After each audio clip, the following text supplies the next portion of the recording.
नमस्कार बैलगाडी प्रेमींनो, मी आपला बाक्या बोलतोय आणि मी मथुर बोलतो. तर चला दोघे मिळून आता आम्ही पेडगाव मैदानाविषयी चर्चा करतोय. मग दादा, कसं गेलं पेडगाव मैदान तुझ्यासाठी?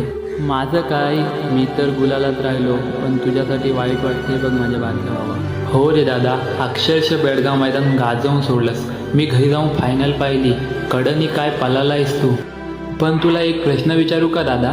अरे विचार ना बारक्या, बिंदास विचार. माझा पालायचा स्पीड कमी झालाय काय रे दादा? नाही रे बारक्या, तुला कुठेतरी नशीब साथ देत नाही. दादा, मला तुझ्यासोबत अजून पळायचं आहे रे. मला तर खूप दिवसापासून तुझ्यासोबत पळायचं आहे, पण आता आपले मालक एकत्र घेऊन येतील तेव्हा पण नक्कीच पळू. तुला आठवते काय रे दादा, आपण एकदा सोबत पाळलो होतो तेव्हा किती प्रेक्षक खुश झाले होते?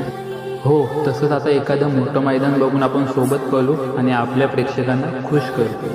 चल मग, आपण सोबत आलो होतो या क्षणांचा आनंद घेऊया.